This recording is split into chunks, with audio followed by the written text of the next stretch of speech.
तो हम मानने को तैयार नहीं होते कि हमारे आटे की वजह से या ब्रेड रोटी की वजह से कुछ प्रॉब्लम हो रही है। जैसे आंखों के आगे मुझे अंधेरा आ जाता है, एकदम से चक्कर सा आ जाता है, पता नहीं क्या बात है।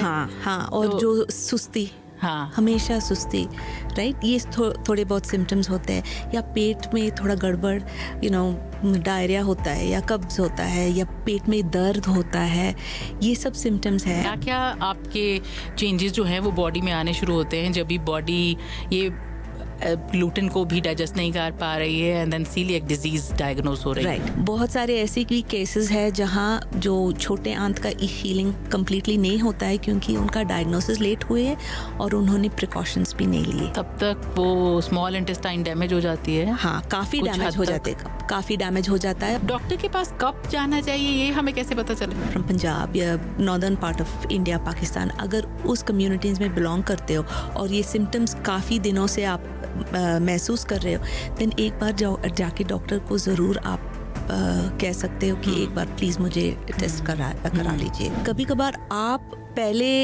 बंधे होते हैं फैमिली में, हाँ, जो जिनको डायग्नोसिस हो जाता है। हमारे किसी और को तो था नहीं। ग्लूटेन से एलर्जी है ये कहना और सीलिएक डिजीज कहना, आप मेरी समझ में ज़रूर इसको ऐड करें कि ये सेम चीज़ है। आप सीलिएक डिजीज़ वालों को जिनको ग्लूटेन फ्री खाना ही खाना है, उनको क्या क्या रेकमेंड करेंगे? ਹੁਣ ਸਿਹਤ ਤੇ ਤੰਦਰੁਸਤੀ ਦੀ ਗੱਲ ਕੀਤੀ ਹੈ ਤੇ ਅੱਜ ਜਿਹੜੀ ਅਸੀਂ ਆਪਣੇ ਲਿਸਨਰਸ ਵਾਸਤੇ ਚਰਚਾ ਲੈ ਕੇ ਆਏ ਹਾਂ ਬੜੀ ਇੰਪੋਰਟੈਂਟ ਹੈ। It is important to understand coeliac disease ਜਿਨ੍ਹਾਂ ਨੂੰ ਹੁੰਦੀ ਹੈ ਉਹ ਕਿਹੜੇ ਕਿਹੜੇ ਖਾਣੇ ਖਾ ਸਕਦੇ ਆ, ਕਿਹੜੇ ਕਿਹੜੇ ਨਹੀਂ ਖਾ ਸਕਦੇ। ਸਾਨੂੰ ਸਾਡੀ ਕਮਿਊਨਿਟੀ ਵਾਲਿਆਂ ਨੂੰ ਕੈਨੇਡਾ ਦੇ ਵਿੱਚ ਤਾਂ ਜ਼ਿਆਦਾ ਜਦੋਂ ਇਹਨਾਂ ਗੱਲਾਂ ਦੇ ਬਾਰੇ ਪਤਾ ਚੱਲਦਾ ਹੈ ਤੇ ਅਸੀਂ ਅਹਿਸਾਸ ਹੀ ਨਹੀਂ ਕਰ ਪਾਉਂਦੇ ਕਿ ਅੱਛਾ ਬਈ ਜਿਹੜੀ ਗੇਹੂੰ ਕਣਕ ਅਸੀਂ ਆਪਣੇ ਕਲਚਰ ਦੇ ਵਿੱਚ, ਆਪਣੇ ਐਥਨੀਸਿਟੀ ਦੇ ਵਿੱਚ ਇਹ ਸਮਝਦੇ ਆ ਕਿ ਇਹ ਤਾਂ ਬਹੁਤ ਨੈਚੁਰਲ ਜੀ ਚੀਜ਼ ਹੈ, ਅਸੀਂ ਤਾਂ ਸਦੀਆਂ ਤੋਂ ਖਾਂਦੇ ਆ ਰਹੇ ਹਾਂ, ਸਾਡੀ ਜਨਰੇਸ਼ਨਸ, ਤੇ ਸਾਨੂੰ ਕਿਵੇਂ ਕੋਈ ਅਜਿਹਾ ਕਹਿ ਸਕਦਾ ਕਿ ਤੁਹਾਨੂੰ ਸੀਲੀਐਕ ਡਿਜ਼ੀਜ਼ ਹੈ। ਉਹਦੇ 'ਚ ਫਿਰ ਕੁਝ ਰਿਸਟ੍ਰਿਕਸ਼ਨਸ ਦੱਸੀਆਂ ਜਾਂਦੀਆਂ ਨੇ। ਉਹ ਇਸ ਕਰਕੇ ਦੱਸੀਆਂ ਜਾਂਦੀਆਂ ਬਿਕਾਜ਼ ਤੁਹਾਡਾ ਜਿਹੜਾ ਬੋਡੀ ਦਾ ਰਿਐਕਸ਼ਨ ਹੈ, ਕੁਝ ਐਲੀਮੈਂਟਸ ਅਜਿਹੇ ਨੇ, ਉਹ ਅਸੀਂ ਸਮਝਾਂਗੇ ਅੱਜ ਕਿਹੜੇ ਵਾਲੇ ਐਲੀਮੈਂਟਸ ਦੀ ਗੱਲ ਹੋ ਰਹੀ ਹੈ। ਉਹ ਤੁਹਾਡੀ ਬੋਡੀ ਨੂੰ ਅੰਦਰੋਂ ਤੇ ਬਾਹਰੋਂ ਪਰੇਸ਼ਾਨ ਕਰਨਾ ਸ਼ੁਰੂ ਕਰ ਦਿੰਦੇ ਆ। ਕੁਝ ਸਿੰਪਟਮਸ ਤੁਹਾਨੂੰ ਨਜ਼ਰ ਆਉਣੇ ਸ਼ੁਰੂ ਹੁੰਦੇ ਆ। ਵੈਸੇ ਮੈਂ ਦੱਸ ਦਿਆਂ ਕਿ ਮਈ ਦਾ ਮਹੀਨਾ ਭਾਵੇਂ ਕਿ ਮੁੱਕਣ ਵਾਲਾ ਹੈ ਪਰ ਇਟ ਇਜ਼ ਟਾਈਮਲੀ। ਮਈ ਦੇ ਮਹੀਨੇ ਦੇ ਵਿੱਚ ਸੀਲੀਐਕ ਅਵੇਅਰਨੈਸ ਮੰਥ ਜਿਹੜਾ ਅਬਜ਼ਰਵ ਕੀਤਾ ਜਾਂਦਾ ਹੈ। ਇਹ ਇਸੇ ਹੀ ਰਿਗਾਰਡਿੰਗ ਅਵੇਅਰਨੈਸ ਕ੍ਰੀਏਟ ਕਰਨ ਵਾਸਤੇ ਮਿੱਥਿਆ ਗਿਆ ਮਹੀਨਾ ਹੈ ਕਿ ਆਟੋ ਇਮਿਊਨ ਡਿਸਆਰਡਰ ਜਿਹੜਾ ਹੈ ਗਲੂਟਨ ਦੇ ਨਾਲ ਹੋ ਜਾਂਦਾ, ਉਹ ਫਿਰ ਸੀਲੀਐਕ ਡਿਜ਼ੀਜ਼ ਬਣਦਾ। ਇਹ ਕੀ ਹੈ, ਕਿਉਂ ਹੈ, ਇਹਦਾ ਡਾਇਗਨੋਸਿਸ ਹੋਣਾ ਕਿੰਨਾ ਜ਼ਿਆਦਾ ਜ਼ਰੂਰੀ ਹੈ। ਕਿਉਂਕਿ ਕਈ ਵਾਰੀ ਅਸੀਂ ਇੱਦਾਂ ਵੀ ਲੋਕਾਂ ਨੂੰ ਦੇਖਦੇ ਹਾਂ ਕਿ ਕਿਸੇ ਤੋਂ ਸੁਣ ਲਿਆ, ਅੱਛਾ ਮੈਂ ਵੀ ਫੇਰ ਖਾਣਾ ਬੰਦ ਕਰ ਦਿਆ, ਤੁਹਾਡਾ ਇਹਦੇ ਨਾਲ ਭਾਰ ਘਟਿਆ ਨਾ, ਚੱਲ ਤੁਹਾਨੂੰ ਇੱਕ ਪਾਸੇ ਉਹਦਾ। ਹੁਣ ਜਿਹਨੂੰ ਤਾਂ ਐਕਚੁਅਲੀ ਸੀਲੀਐਕ ਡਿਜ਼ੀਜ਼ ਹੋਈ ਹੈ ਉਹਨਾਂ ਦੀਆਂ ਤਾਂ ਪਰੇਸ਼ਾਨੀਆਂ ਦਾ ਸਬਬ ਹੈ ਉਹ, ਤੇ ਅਸੀਂ ਦੇਖੀਏ ਕਿ ਲੈ ਉਹਨਾਂ ਦਾ ਭਾਰ ਘਟ ਗਿਆ, ਅਸੀਂ ਵੀ ਆਪਣੇ ਡਾਇਟ ਦੇ ਵਿੱਚੋਂ ਹਟਾ ਦਈਏ ਕਿ ਅਸੀਂ ਵੀ ਨਹੀਂ ਹੁਣ ਕਣਕ ਖਾਣੀ ਜਾਂ ਇੱਦਾਂ ਦਾ ਖਾਣਾ ਜਿਹ 'ਚ ਗਲੂਟਨ ਉਹ ਖਾਣਾ ਨਹੀਂ, ਤੇ ਸਾਨੂੰ ਹੈਲਪ ਹੋ ਜਾਏ ਕਿ ਨਹੀਂ, ਦੇਖੋ ਦੇਖੀ ਨਹੀਂ ਅਜਿਹਾ ਕਰਨਾ ਹੈ। ਜਿਹਨੂੰ ਸਲਾਹ ਦਿੱਤੀ ਗਈ ਹੈ ਡਾਕਟਰ ਵੱਲੋਂ ਉਹਨਾਂ ਨੂੰ ਸਪੋਰਟ ਦੀ ਲੋੜ ਹੁੰਦੀ ਹੈ। ਇਹਦੇ ਬਾਰੇ ਬਿਹਤਰ ਜਾਣਕਾਰੀ ਜਿਹੜੀ है ਸਾਡੇ ਨਾਲ आज रजिस्टर्ड डाइटिशियन बृंदा राव जी शामिल होने जा रहे हैं। वो हमारे साथ शेयर करेंगे and mosaic primary care network के साथ ये अपने कैलगेरियंस को सर्व करते हैं। Brinda, welcome, good afternoon. Good afternoon Gurpreet, और रेड एफएम सुनने वालों को मेरा नमस्कार और सत श्री अकाल। सत श्री अकाल, नमस्कार। बृंदा जी, आप हमें बताएं कि सीलिएक डिजीज़ सुनते हैं हम, कईयों को जिनको ऐसे इश्यूज़ हैं वो तो समझते हैं कि क्या है और बहुत सारी इन्फॉर्मेशन हमें गूगल बाबा से मिल जाती है, लेकिन एज एन एक्सपर्ट अगर आपने कॉमन पर्सन को समझाना हो तो क्या है सीलिएक डिजीज़? देखिए, जो सीलिएक डिज़ीज़ है, जैसे आपने अभी बताया, एक ऑटो इम्यून डिज़ीज़ है। कई लोगों को गंदम या कनक से और जौ, विच इज़ बार्ली इंग्लिश में कहते हैं, राई फ्लावर। आई जस्ट यहाँ पे थोड़ा डिस्टिंक्शन मैं करना चाहती हूँ क्योंकि जो मस्टर्ड सीड्स जो है उसको भी राई बोलते हैं, तो ये राई फ्लावर होता है, उसमें एक प्रोटीन होता है ग्लूटेन। तो ग्लूटेन जो है वो अपना जो स्मॉल इंटेस्टाइन में विलाय होते हैं, जिसको छोटे आंत कहते हैं ना हिंदी में, छोटी आंत, उसको इट अटैक्स द छोटी आंत, और उसका जो फंक्शन है, जो न्यूट्रिएंट्स को अब्जॉर्ब करते हैं खाने से, पौष्टिक तत्व को, वो कम हो जाता है, राइट। तो ये जेनेटिक है और एक ऑटोइम्यून कंडीशन भी है, और हमने देखा है अपनी साउथ एशियन पॉपुलेशन में अब थोड़ा ये बढ़ रहा है। क्यों बढ़ रहा है? शायद अब डायग्नोस्टिक टूल्स भी है, तो शायद इसलिए हमें और भी पता चल रहा है कि हाँ, ये साउथ एशियन पॉपुलेशन स्पेशली जो north west part, so from Punjab, Haryana, Pakistan, उस साइड से दिल्ली, हमें पता चलता है इन पॉपुलेशन में ज़्यादा सीलिएक डिजीज़ डायग्नोज हो रहे हैं। जी जी। सीलिएक डिजीज़ क्यों होती है, ये समझने में दिक्कत आती है। जैसे मैंने कहा कि हम लोग तो ये समझते हैं कि हमारे दादा परदादा सब खाते आए हैं, तो हम, आपने जेनेटिक कहा है, तो हमें तो ऐसी कोई प्रॉब्लम हो नहीं सकती। पहले तो हम मानने को तैयार नहीं होते कि हमारे आटे की वजह से या ब्रेड्स, रोटी की वजह से कुछ प्रॉब्लम हो रही है। यस, तो क्या होता है, इवन डायग्नोसिस जो होता है, एक स्टडी जो कैनेडियन सीलिएक एसोसिएशन ने किया था विद न्यूयॉर्क यूनिवर्सिटी, उन्होंने पता कर दिया कि जो डायग्नोसिस का टाइम ऑलमोस्ट एवरेज 11 साल निकल जाता है। अच्छा। हाँ, शायद हमारे बुजुर्गों में था पर डायग्नोज नहीं हुआ, हमें पता नहीं चलता है। यहाँ पे भी गुरप्रीत, जब पेशेंट्स आते हैं बोलते हैं कि हाँ, बचपन से थोड़ा मेरा आयरन लो था, पेट का हमेशा गड़बड़ था, पर उसे कुछ कभी they did not pay attention, उसको ध्यान नहीं दिया। हाँ। तो ऐसा ही चला। तो यहाँ आके जब डॉक्टर के पास जाते हैं, तो हमारे doctors, specially south Asian doctors, अब थोड़ा उनको भी अलर्ट हो गए हैं वो, तो डेफिनेटली वो टेस्ट करते हैं, एंड जब डायग्नोसिस पॉजिटिव होते हैं, एंड देन उनका जो ट्रीटमेंट चलता है in terms of gluten free diet, उसके बाद उनका हेल्थ थोड़ा संभल जाता है, right, they feel a lot better. जी। एक टर्म हम यूज़ करते हैं, ग्लूटेन से एलर्जी है, ये कहना और सीलिएक डिजीज कहना, आप मेरी समझ में ज़रूर इसको ऐड करें कि ये सेम चीज़ है। ग्लूटेन एलर्जी सीलिएक डिजीज है। अच्छा। ग्लूटेन सेंसिटिविटी है, हाँ। वो बिल्कुल अलग है, राइट। कहीं लोगों को, जिनको स्पेशली अगेन थोड़ा ऑटोइम्यून का कंपोनेंट है उसमें, स्पेशली टाइप 1 डायबिटीज़ या thyroid issues through immune mediated thyroid issues होते हैं, उनको ग्लूटेन सेंसिटिविटी होता है।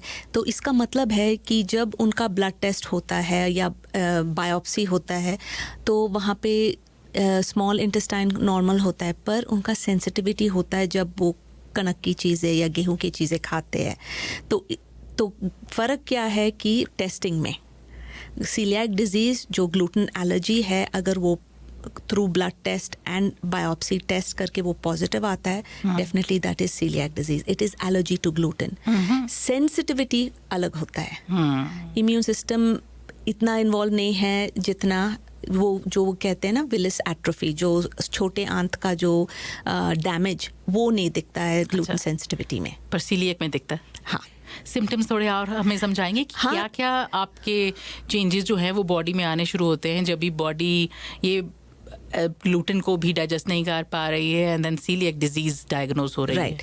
सो देखिए, जो सिम्टम्स जो है फॉर सीलिएक डिजीज़ काफ़ी वाइड सिम्टम्स है। एक तो लो आयरन है, कभी उनको कब्ज़ हो सकता है, कभी उनको डायरिया दस्त हो सकता है, कहीं लोगों को जोड़ों में दर्द, फिर मूड स्विंग्स, डिप्रेशन, ये सब, कहीं लोगों को लिवर डैमेज हो सकता है, कहीं लोगों को फर्टिलिटी इश्यूज़, जो बच्चे पैदा करने का काबिलियत दोनों मर्दों में और औरतों में हो सकता है ये। कहीं लोगों को इफ़ अनडायग्नोज उसको नेग्लेक्ट कर लेते हैं तो कैंसर भी हो सकता है। तो these are some of the symptoms जो बहुत वाइड रेंज सिम्टम्स है। इसलिए इम्पॉर्टेंट कि आप अगर ऐसे सिम्टम्स आप एक्सपीरियंस कर रहे हो तो मॉनिटर करके डॉक्टर के साथ बात करके अपना एटलीस्ट ब्लड टेस्ट करवा लें। और अगर जिस किसी को ज़रूरत है, उन्हें अगर डायग्नोसिस में बताया गया है, तो प्लीज़ आप अपनी डाइट का, खाने का बहुत ख्याल रखें। जिन रिस्ट्रिक्शंस के लिए बोला गया है उन्हें फॉलो ज़रूर करें। सीलिएक डिजीज़ के बारे में समझ बनाने के लिए ज़रूरी है कि हम ये भी जानें कि अगर सीलिएक डिजीज होती है या होनी शुरू हो जाती है, जैसे उन्होंने बताया कुछ साइंस एंड सिम्टम्स जिन पर ध्यान देना है, वैसे डॉक्टर के पास कब जाना चाहिए, ये हमें कैसे पता चले? देखिए, अगर लॉन्ग टर्म सिम्टम्स है, जैसे कि मैंने कहा कि आयरन की कमी, आपने आयरन की कमी बहुत सारे टाइम पे, स्पेशली दोनों मर्दों को औरतों को लॉन्ग टर्म आयरन डिफिशिएंसी हो जाती है जी। और सप्लीमेंट्स लेते हैं, फिर थोड़ा बेहतर होता है, कभी बेहतर नहीं होता है। तो ऐसा जब होता है डेफिनेटली आपको टेस्ट करवाना चाहिए। उसमें क्या जैसे आंखों के आगे मुझे अंधेरा आ जाता है, हाँ, एकदम से या चक्कर सा आ जाता है, पता नहीं क्या बात है। हाँ, और तो, जो सुस्ती, हाँ, हमेशा सुस्ती, राइट, ये थोड़े बहुत सिम्टम्स होते हैं। या पेट में थोड़ा गड़बड़, डायरिया होता है या कब्ज होता है या पेट में दर्द होता है, ये सब सिम्टम्स है। एंड अगर आप ये हाई रिस्क पॉपुलेशन, स्पेशली आप उस कम्युनिटीज़ में लाइक फ्रॉम पंजाब या northern part of India Pakistan, अगर उस कम्युनिटीज़ में बिलोंग करते हो और ये सिम्टम्स काफ़ी दिनों से आप महसूस कर रहे हो, देन एक बार जाके डॉक्टर को ज़रूर आप कह सकते हो कि एक बार प्लीज़ मुझे टेस्ट करा लीजिए, राइट। कभी कभार आप पहले बंधे होते हैं फैमिली में, हाँ, जो जिनको डायग्नोसिस हो जाता है, हमारे किसी और को तो था नहीं। हाँ। तो then it becomes very important कि आप अपने जो, अगर आपके भाई बहन हो, माँ बाप हो, उनको भी टेस्ट करा ले। और अगर आपके पास बच्चे हैं जो 3 साल से ऊपर है, उनका भी टेस्ट हो जाए, क्योंकि ये जेनेटिक है। या अगर अनट्रीटेड रहती है सीलिएक डिजीज, जैसे हम बात कर रहे थे कि कभी कभी हम नज़रअंदाज कर देते हैं, चलो कभी कभी पेट में दर्द होती है या हफ्ते में एक बार हो गई, पता नहीं ऐसे कुछ खा लिया होगा, ऐसा हम नज़रअंदाज कर देते हैं। पर चलते चलते टाइम के बीतने के साथ ये अनट्रीटेड रह रही है, तो क्या कॉन्सिक्वेंसेस हो सकते हैं? इनके कॉन्सिक्वेंसेस देखिए, जो सीलिएक डिजीज़ का एक चीज़ है कि जो पौष्टिक तत्व चाहिए आपको, उसका अब्जॉर्प्शन नहीं हो रहा है, तो इसकी वजह से बहुत सारी चीज़ें आपको प्रॉब्लम्स हो सकती है। एक तो osteoporosis, anaemia, then also infertility, so to have children, बच्चे पैदा करने का काबिलियत वो कम हो सकता है। या लो बर्थ वेट बेबीज़, जो आपका बेबी बॉर्न होता है उसका वज़न जो है कम हो सकती है। फिर अगर आप और भी नेग्लेक्ट करें, लिवर को अफेक्ट हो जाता है, थायराइड प्रॉब्लम्स हो सकती है। फिर द वर्स्ट केस सिनेरियो की गैस्ट्रोइंटेस्टाइनल कैंसर्स वो हो जाता है। तो नेग्लेक्ट मत कीजिए। अगर सिम्टम्स आप एक्सपीरियंस कर रहे हैं, स्पेशली जहाँ पे मैंने ऑलरेडी मेंशन किया, जो जगह आप बिलोंग करते हैं, अगर ऐसे सिम्टम्स है, डेफिनेटली आप जाके अपना डॉक्टर को बता दीजिए। जी। अच्छा, एक कोई स्किन फॉर्म भी होती है सीलिएक डिजीज की? हाँ, इसको डर्मेटाइटिस हेपेटोफॉर्मिस कहते हैं। तो स्किन के ऊपर छाले जैसे और फिर बहुत सारी जो इचिंग, राइट, वो हो जाती है, लाल हो जाता है, स्पेशली अपने पीठ के पीछे, कभी अपने हाथों के ऊपर, एल्बोज के ऊपर, नीज, गुड़ों के ऊपर, ऐसे छाले आ जाते हैं। तो अगर ऐसे है तो वो चिकन पॉक्स जैसा दिखता है, पर ये हमेशा रहता है, आता जाता है। कई लोगों को आता जाता रहता है, कई लोगों को परमानेंट भी हो सकता है। तो आप डॉक्टर के थ्रू डर्मेटोलॉजिस्ट के पास जाएं और उसका स्किन बायोप्सी का टेस्ट कराना है। तो उस एरिया पे नहीं, जो उसके पास का एरिया से बायोप्सी कराना है। तो ये बहुत ज़रूरी है। अगर आपको ये स्किन के ऊपर आपको दिखता है। वृंदा जी, ये कुछ ऐसी चीज़ें हैं जब भी हम खाने की बात करते हैं तो सबसे ज़्यादा मुझे लगता है सीलिएक डिजीज़ वालों को, या जिनको अलग अलग फूड एलर्जीज होती हैं, आज हम उनकी बात नहीं कर रहे हैं, पर वो खाने पर बहुत ध्यान देते हैं कि ये खाओ और ये नहीं खाओ। तो ऐसे ही सीलिएक डिजीज़ वालों को करना पड़ता है। हाँ, क्योंकि इसका ट्रीटमेंट सिर्फ ग्लूटेन फ्री डाइट है और कुछ नहीं, कोई दवाई नहीं है अब तक। अच्छा। हाँ, रिसर्च हो रहा है, पर शायद टाइम लगेगा। हम लोग उम्मीद करते हैं कि इसके लिए भी कुछ मेडिसिन जैसे दवाई जैसे निकल आए, पर अब के लिए सिर्फ 100% ग्लूटेन फ्री डाइट, इसका वही ट्रीटमेंट है। तो इसलिए अगर डायग्नोस हुआ है तो फ़ौरन आपको डाइटिशियन के पास जाना चाहिए, क्योंकि आपको जो फॉलो करना है ज़िंदगी भर वो ग्लूटेन फ्री डाइट है। रिवर्स भी नहीं होती है ये, राइट। उसको, इसका डैमेज जो है वो रोका जा सकता है, या उसका जो इंटेस्टाइन है वो हील हो सकता है। राइट तो बच्चों में ज़्यादातर हीलिंग हो जाता है. एडल्ट्स में अगर अर्ली डायग्नोसिस हुआ तो हीलिंग जल्दी हो जाएगी. अगर थोड़ा एक्सपोजर ज़्यादा हुआ, कहीं सालों से आप इस बीमारी से जूझ रहे हो और आपने कुछ नहीं किया, ना डायग्नोसिस ना ट्रीटमेंट, तो जो हीलिंग होता है वो कम हो सकता है. बहुत सारे ऐसे भी केसेस हैं जहाँ जो छोटे आंत का हीलिंग कम्प्लीटली नहीं होता है क्योंकि उनका डायग्नोसिस लेट हुए है और उन्होंने प्रिकॉशंस भी नहीं लिए. तब तक वो स्मॉल इंटेस्टाइन डैमेज हो जाती है. हाँ, काफ़ी कुछ डैमेज हद हो तक. जाते हैं, काफ़ी डैमेज हो जाता है. और तो क्या होता है जब वो लोग उस टाइम पे शुरू करते हैं, थोड़ा बहुत रिकवरी हो सकता है पर 100% हील नहीं होता है. They have to live with they it. Have to live with it.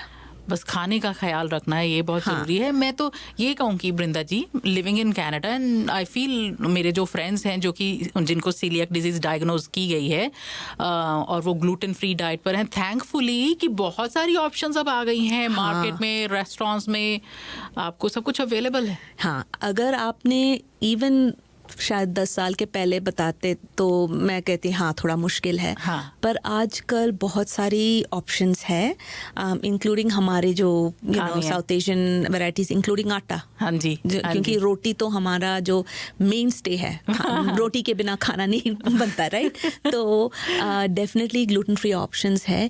Just आपको पहले एक डायग्नोसिस होना है, फिर दूसरी चीज़ है एक्सेप्टेंस.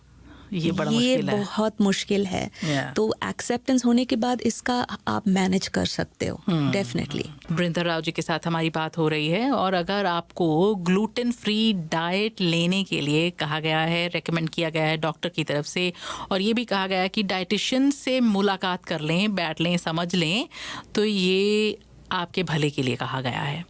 और सीलियक डिजीज़ आपको हो सकती है, इसी वजह से ये कहा होगा.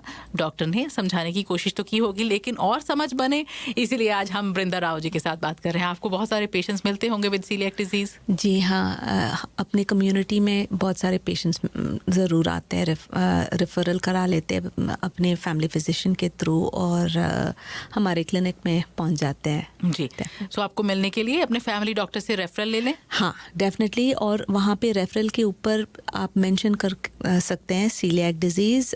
और अगर आप साउथ एशियन कम्युनिटी को बिलोंग करते हो तो यू कैन मेंशन दैट, ताकि हम कोशिश करते हैं कि ज़्यादातर साउथ एशियन डाइटिशियन से अपॉइंटमेंट मिल जाए. पर ये भी है जो हमारे बाकी कैनेडियन डाइटिशियंस हैं वो भी सीलियक डिजीज़ के एक्सपर्ट्स है और वो भी, उनको भी पता है कि रोटी का क्रॉस कंटामिनेशन का जो साउथ एशियन फूड्स का जो है उनको भी पता है. तो एटलीस्ट रजिस्टर्ड डाइटिशियन के पास आप पहुंच जाए, बिकॉज इसका ट्रीटमेंट सिर्फ ग्लूटेन फ्री डाइट है. तो डाइट बिकम्स बहुत बहुत इम्पॉर्टेंट बन जाता है. जी वृंदा जी, डायग्नोज कैसे किया जाता है? जब आपको सिम्टम्स आप एक्सपीरियंस करते हो देन डायग्नोसिस होता है. एक तो ब्लड टेस्ट होता है. ब्लड टेस्ट में दो चीज़ें होते हैं, सीरम TTG और एंडोमाइसियल एंटीबॉडी का. फिर उसके बाद आपको एक्चुअली एक बायोप्सी कराना है. वो बहुत ज़रूरी है बिकॉज बायोप्सी जो है आपको दिखाएगा कि जो सेल का डैमेज कितना हुआ है, राइट.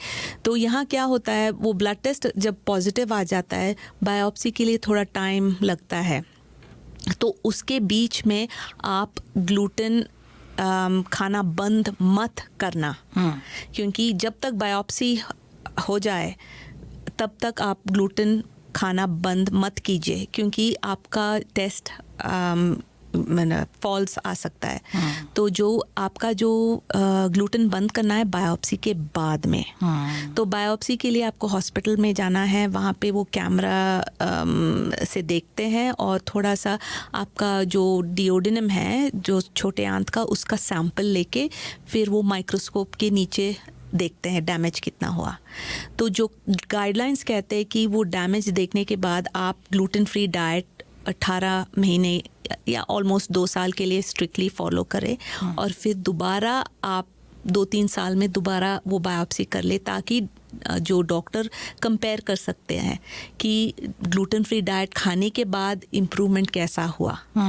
एक कंपैरिजन हो सकता है. ये है आइडियल वर्ल्ड सिचुएशन. कभी ये थोड़ा कम ऐसा होता है, पर ये आप अपनी डॉक्टर से ज़रूर कह सकते हो। ओके, एंड ऑल्सो ट्रीटमेंट की ऑप्शंस कैसी कैसी हैं हमारे पास? अनफॉर्चुनेटली ट्रीटमेंट की ऑप्शन सिर्फ डाइट है, ग्लूटेन फ्री डाइट। रिसर्च तो चल रहा है पर अब तक कुछ प्रोग्रेस है, पर और भी चाहिए थोड़ा रिसर्च दवाई के बारे में या कुछ प्रोडक्ट्स के बारे में जो that can help. Unfortunately अब तक ग्लूटेन फ्री डाइट है। बट अगर आप आयरनी देखेंगे गुरप्रीत, जो डायबिटीज़ के लिए है ये या कोलेस्ट्रॉल के लिए, बहुत सारे लोग कहते हैं हमें डाइट, सिर्फ डाइट चाहिए, राइट?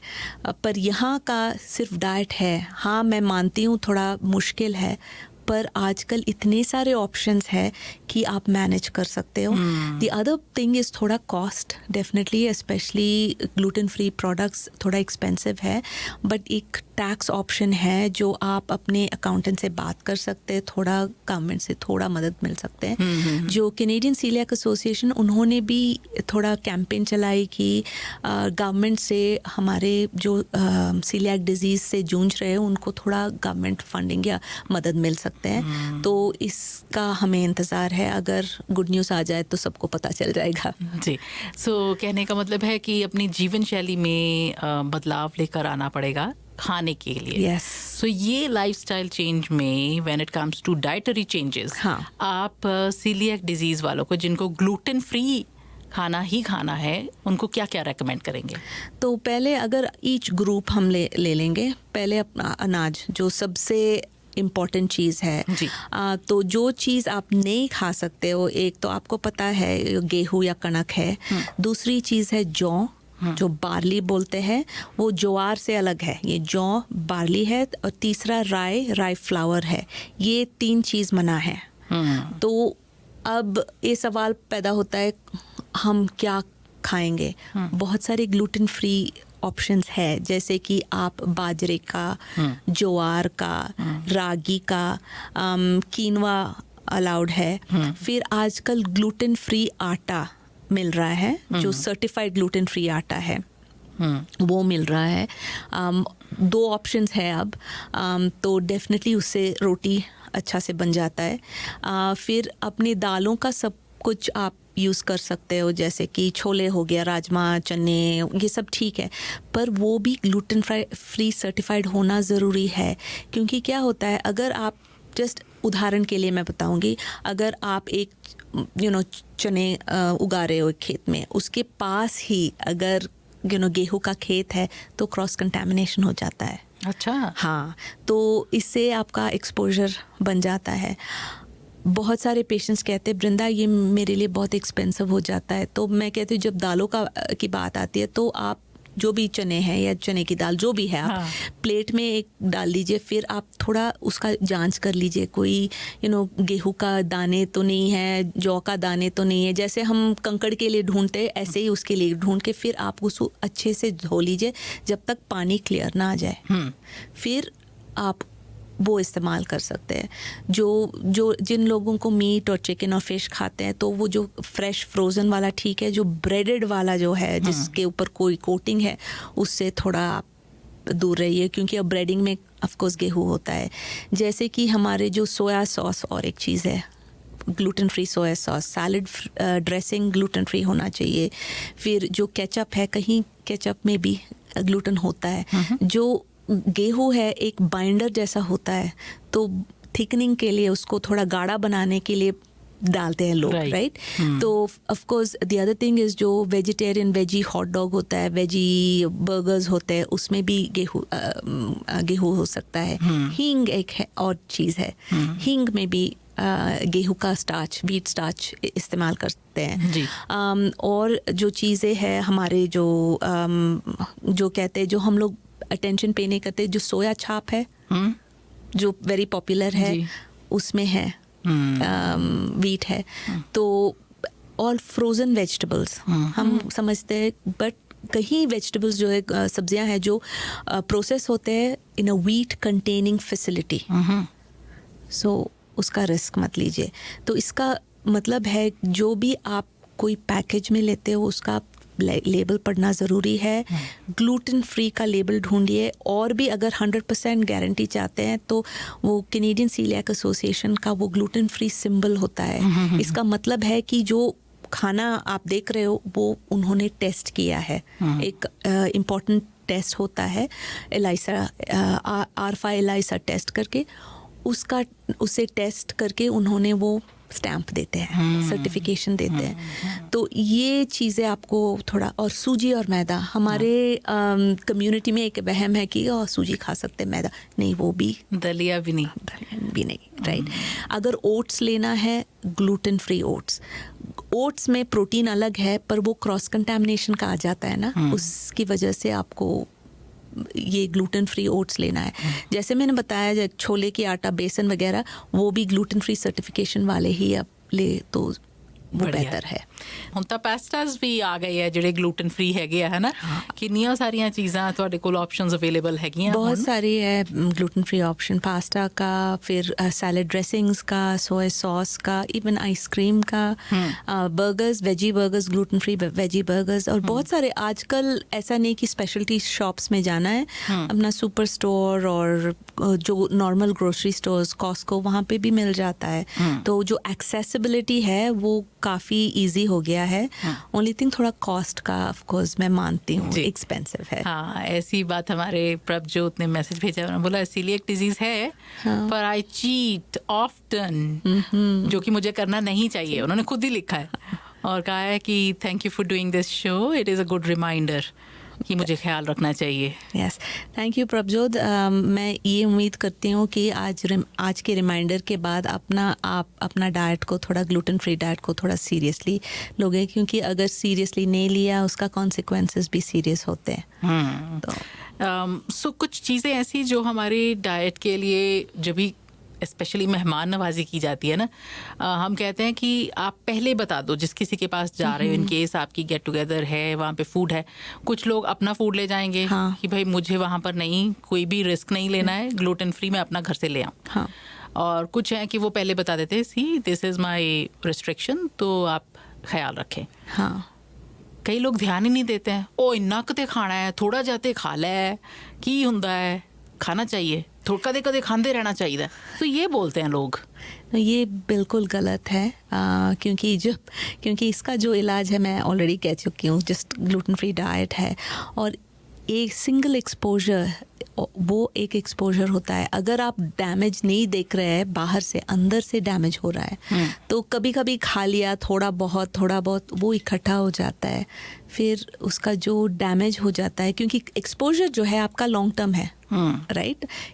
पार्टी में खा लिया, फिर कहीं किसी के घर में जाके थोड़ा कर लिया, तो एक्सपोजर लॉन्ग टर्म हो जाता है, तो डैमेज भी लॉन्ग टर्म होएगा, राइट। और उसका जो रिकवरी है ग्लूटेन फ्री डाइट से, वो कम हो जाएगा। तो क्यों पंगा लेना है। क्रॉस कंटामिनेशन के बारे में आप हमें समझाएं। तो क्रॉस कंटामिनेशन ये बहुत बड़ी चीज़ है। हाँ, ग्लूटेन फ्री प्रोडक्ट्स लेके आते हैं घर में, अगर उसका जो क्रॉस कंटामिनेशन, मैं समझाऊंगी, थोड़े बहुत टिप्स दे दूंगी आप। जैसे कि आपका टोस्टर अलग होना है, जो बेलन और चकला जो बोलते हैं उसका ग्लूटेन फ्री का अलग होना है, उनका जो जैम्स, पीनट बटर जो कॉन्डिमेंट्स बोलते हैं अलग रख लीजिए। फिर हमारे घरों में थोड़ा ये जॉइंट फैमिलीज़ में स्पेशली बुज़ुर्ग होते हैं, बच्चे होते हैं, उनका शायद सीलियाक डिजीज़ नहीं है, सिर्फ 1 या 2 लोगों का होता है। तो क्या होता है कि जो बाकी लोगों के लिए है तो नॉर्मल रोटी बनता है। जब ऐसा है तो जो भी अगर रोटी बना रहा है उनका सीलियाक डिजीज़ का डायग्नोसिस है, प्लीज़ आप मास्क पहन लीजिए। ये बहुत ज़रूरी है, क्योंकि क्या होता है कि गेहूँ या कनक जो है बहुत हल्का है, हवा में रहता है, और हम लोग बातें करते हैं, वो अंदर जा सकता है, डैमेज होता है। अच्छा। हाँ, मेरे सारे कई पेशेंट्स हैं जो बेकरीज में काम करते हैं, जो आटा का एक्सपोजर होता है जी, तो उनका डैमेज काफ़ी हो जाता है, राइट। तो प्लीज़ कृपया आप अपना मास्क पहन ले। जो स्क्रबर होता है, जो हम बर्तन धोते हैं, वो भी अलग अलग रखते हैं, तो बेहतर है। और अगर ग्लूटेन फ्री आटा है तो पैंट्री में सबसे ऊपर रखना है, नीचे नहीं, क्योंकि अगर कुछ गड़बड़ हुआ है एटलीस्ट ग्लूटेन फ्री आटा ऊपर से नीचे गिरेगा, not the other way round, right. The other important thing है, अगर आप कोई तली हुई चीज़ें बना रहे हो घर में, सो रेगुलर समोसे भी तल रहा है और फिर ग्लूटेन फ्री पकोड़े भी बन रहा है, तो पहले ग्लूटेन फ्री पकोड़ों को तलना है फिर समोसा को, not the other way round. Even pasta, अगर आप उसको उबाल के उसको छानना है, पानी निकालना है, तो अपना छन्नी जो ग्लूटेन फ्री छन्नी अलग। ठीक है, ठीक है, उनको अपने ये बर्तन अलग रखने पड़ेंगे। हाँ, नॉट ऑल बर्तन, बट अगर बर्तन भी एटलीस्ट एक है तो उसको अच्छे से साफ करना है। और जब पहले आप ग्लूटेन फ्री रोटी बना रहे हो घर में, बनाने से पहले पूरा काउंटर वगैरह साफ सुथरा करना है, राइट, वो बहुत इम्पोर्टेंट है। इतनी एक्सट्रीम पर सोचना पड़ता है क्या? हाँ, देखिए, पहला हमेशा गुरप्रीत मुश्किल हो जाता है, पर एक रूटीन बन जाता है तो ईजियर हो जाता है। Even gluten free product shopping का पहले थोड़ा मुश्किल है, अगर आप जानते हो यहाँ ये चीज़ें मिलते हैं, देन थोड़ा इजी हो जाता है, तो इसलिए टाइम लगता है, पर ये करना ही पड़ेगा। वृंदा जी, अभी हमें रैप अप ही करना है। हाँ। आपका मैसेज क्या होगा? यही है, अगर आपको सीलियाक डिजीज़ है, प्लीज़ आप अपना जो ग्लूटेन फ्री डाइट जितना आप कर सकते हो प्लीज़ आप कीजिए। आप डेफिनेटली रजिस्टर्ड डाइटिशियन से मिलिए बिफोर स्टार्टिंग द डाइट, ताकि आपको थोड़ा हेल्प मिल जाए, हम आपको थोड़ा मदद कर सकते हैं कि कौन सी ग्लूटेन फ्री चीज़ें हैं।